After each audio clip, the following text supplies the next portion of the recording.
The United States banned China's access to the software that designs chips, not the chips themselves, the software without which no chip can be designed at all. Two American companies, Cadence and Synopsys, whose tools sit underneath nearly every advanced chip on Earth, were suddenly off limits to Chinese customers. The ban lasted roughly 6 weeks. Then Washington reversed it. That reversal is the story, not a retreat exactly, but an admission that the lever was already losing some of its grip, because China's own design tools had quietly gotten good enough, at least for the chips that make up the bulk of what the world actually manufactures. Before you read that as a decisive win for China, note what good enough actually means here. Functional design flows for chips at 7 nanometers and above, not below. That distinction is the entire argument, and by the end, you will understand why it matters more than either side admits. 7 nanometers and above is not a consolation prize. It covers automotive chips, industrial sensors, communications infrastructure, the bulk of consumer electronics, and a substantial share of supply chains that matter to every economy on Earth. Closing the gap there is economically real, but below 7 nanometers is where frontier artificial intelligence accelerators live, where the most advanced logic chips are designed, where the computing architectures of the next decade are being built right now. China raised its design floor. The ceiling it cannot yet reach is also real. So here is what you are actually looking at. A race with a wall in it. One side closed the gap across the majority of chips being manufactured worldwide, then stopped, exactly where the stakes get highest. Two things are true simultaneously, and the trick is holding both without flattening either one into a simpler story. You will come away from this understanding what design automation software actually does, and why it is the hidden choke point beneath every chip. You will understand why the ban and restore cycle was both a demonstration of leverage and a signal of its limits. You will understand what good enough at 7 nanometers means in practice, and what it does not mean. And you will understand where the split sits now, and why that line between volume manufacturing and frontier computing is the most important boundary in the semiconductor race that almost nobody is watching. This is not really a story about one software category. It is about who controls the invisible floor that every chip designer stands on, and whether raising that floor, node by node, eventually makes the ceiling irrelevant.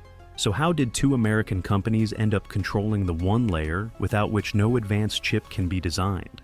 And what happened in those 6 weeks that made Washington decide the ban had already cost too much? Start with the software itself, because almost nobody outside the industry actually understands what it does. Electronic design automation is not a helpful assistant that makes chip design faster. It is the entire environment in which a chip can exist at all, conceived, simulated, verified, and translated into the precise geometric blueprint that a fabrication plant needs to build it.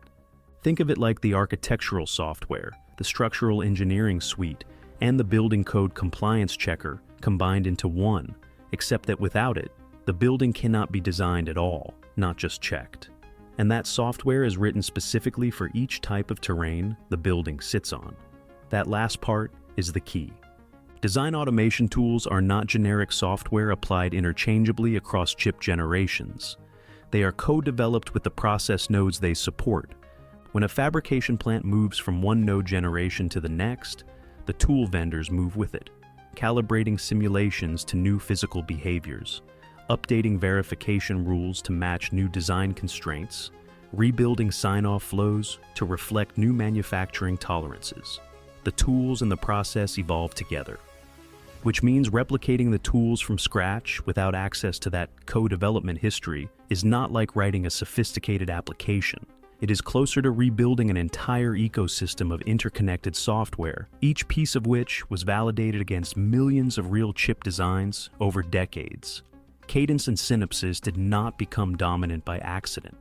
The electronic design automation market consolidated over years through acquisitions and through the compounding advantage of being the reference implementation that every chip designer already knew.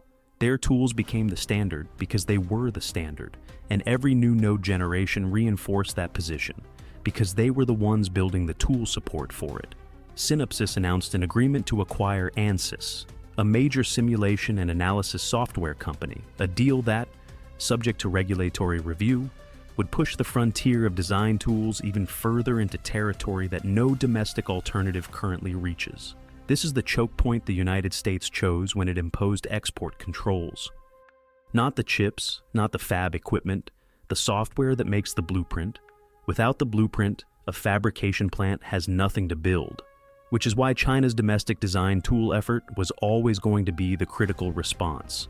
And it is why the result, reportedly functional design, flows at 7 nanometers and above, is genuinely significant, even with all the caveats that reportedly carries. The most publicly visible vehicle for that effort is a company called Empyrean, known in Chinese as Huada Jiutian. It is publicly listed in China and has been named in both industry reporting and Chinese industrial policy discussions as a primary vehicle for domestic design tool self-sufficiency. By most industry and analyst accounts, domestic tools, Empyrean among them, have reached a point where chip designers in China can run production design flows for chips at 7 nanometers and above without relying on Cadence or Synopsys. That claim requires a hedge, and it is an important one. Good enough is an industry characterization, not a verdict from an independent benchmarking body. What it most likely means is functional digital logic design flows, the core of what most chip designers actually need for most of what they build. Whether the full stack is there, analog and mixed signal flows, parasitic extraction at tight tolerances, full physical verification at 7 nanometers, is a harder question. And the honest answer is that no public independent verification of the complete tool chain at any node has been published. The good enough claim is real. Its exact scope is not yet fully established. Now, think about what a 7 nanometer floor actually covers. If chips were the buildings in a city, the lower floors, everything from the ground up through 7 nanometers in process generation terms, represent the vast majority of structures actually occupied and used. Most chips shipped globally are manufactured at 28 nanometers and above, well within the range domestic design tools reportedly cover. 7 nanometers and above accounts for a substantial share of chips by revenue in automotive electronics, communications infrastructure, and industrial systems, the components that run the physical economy. The floor China raised is not a niche. It is the neighborhood where most of the world lives. The upper floors are different. Below 7 nanometers, the 5-nanometer, 3-nanometer, 2-nanometer process generations. The volume is smaller, but the strategic concentration is extreme. Flagship smartphone processors, artificial intelligence training accelerators, the frontier data center chips that define the outer edge of what is computationally possible. These chips are a small fraction of global unit volume and a disproportionately large share of strategic leverage, the ones training the next generation of AI models, the ones that will define what computing infrastructure looks like in 5 years. China's domestic design tools can now reliably support work on the lower floors. The upper floors remain foreign tool territory. That is the split. And the 6-week ban is where it becomes visible. Here is my read on those 6 weeks, and I want to be clear that this is interpretation, not an officially stated explanation, because Washington never publicly detailed the reversal's rationale in full. The United States imposed export controls cutting Chinese customers off from Cadence and Synopsys tools. Roughly 6 weeks later, those controls were reversed or substantially modified. Reversals of strategic export controls are not bureaucratic delay.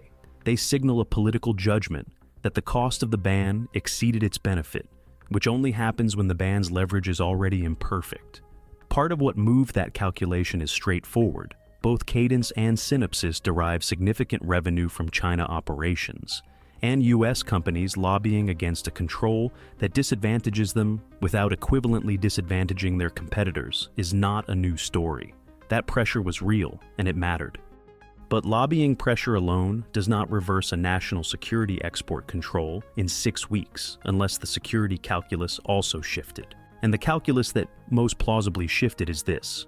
At the volume tier, where 7 nanometer and above chips live, domestic Chinese alternatives were already functional enough that a prolonged ban risked accelerating domestic tool adoption rather than blocking Chinese chip design capability.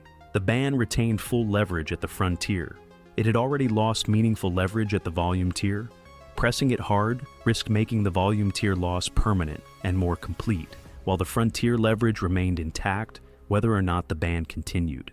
Think of it like a chess player offering a draw, not because they are losing, but because the exchange of pieces has reached a point where pressing the advantage costs too much relative to the gain. The position is still better. The margin is narrowing. The honest skeptic question here is whether that interpretation overstates what 6 weeks proves. It might. The reversal could reflect primarily commercial pressure with only a secondary security component. That is a defensible reading. What it does not change is the underlying fact. Domestic design tools at 7 nanometers and above exist, are reportedly in use for real production designs, and are functional enough that policymakers judged a prolonged ban counterproductive. That is not nothing. Now, zoom out to what the pattern actually means. The majority of chips manufactured globally can now reportedly be designed using domestic Chinese tools. That is a structural shift. Not a narrow laboratory result, not a government demonstration project, but a functional capability relevant to real volume production. The floor China raised during years of pressure, accelerated sharply after export controls began, is not going back down. It is the new baseline. The ceiling, though, keeps moving upward. Cadence and Synopsys are not standing still at 5 or 3 nanometers. They are co-developing tool support for the next generation of nodes, while China's domestic tools are consolidating at 7 nanometers. The gap at the frontier is not static. It is a moving target that requires constant effort just to stop from widening further. The strategic question is whether raising the floor, node by node, eventually makes the ceiling irrelevant. One argument says yes. If China can design the overwhelming majority of chips independently, the remaining dependence at the frontier becomes a manageable constraint rather than a decisive vulnerability, a gap to work around rather than a wall that determines outcomes. The other argument says no. Sub-7-nanometer dependence compounds over time because the chips designed at the frontier shape the architecture of the next generation of mainstream chips, and indefinite dependence at the cutting edge means indefinite shaping of China's most strategic computing ambitions by foreign software. Both arguments are defensible. Neither is complete. Here is my honest read.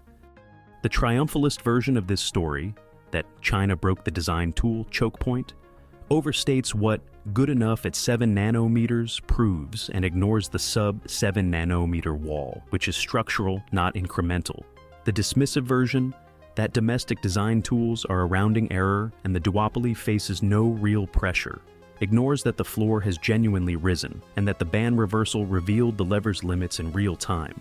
The reading that neither side states plainly is this: the choke point has not been broken, but it has been compressed. The United States retains decisive leverage at the frontier. It has already lost meaningful leverage at the volume tier. Those two facts are moving in different directions, and they will not resolve toward the same outcome. The 12-month picture, as best as it can be read from here, looks like consolidation. Domestic design tools solidify at 7 nanometers and above. That floor is raised and is not retreating. Sub-7 nanometers stays foreign tool dependent. No confirmed domestic design flow for sub-7 nanometer chips has been publicly reported or independently verified, which is not the same as certainty that none exists or is being developed privately. The meaningful signal to watch for is any credible domestic design capability applied to a sub-7 nanometer flow, even in limited or prototype form. That would represent a qualitative shift in the strategic picture. It has not happened yet. China raised its design floor to 7 nanometers. That floor is not moving back down. The question is whether the ceiling, the frontier that Cadence and Synopsys keep extending upward with each new node generation, moves fast enough to stay permanently out of reach. Right now, it does. The honest question is, for how long? Here is what I want your honest read on. Does controlling the design tools for the volume market, the majority of chips actually being manufactured, eventually give China enough leverage to reduce its dependence on frontier tools, even if it never closes that gap outright? Or does sub-7 nanometer dependence compound over time, tying more and more of China's most strategic computing ambitions to foreign software indefinitely? These are two genuinely defensible positions. Tell me which you think matters more, and why, in the comments. If you want to follow exactly how this split evolves, which domestic design tools get validated at which nodes, whether any credible sub-7-nanometer flow ever becomes public, and how Cadence and Synopsys respond, subscribe. That is the specific story worth tracking. The ban lasted 6 weeks. The floor China raised during the years of pressure that preceded it is permanent. That is not nothing. It is also not enough, not yet.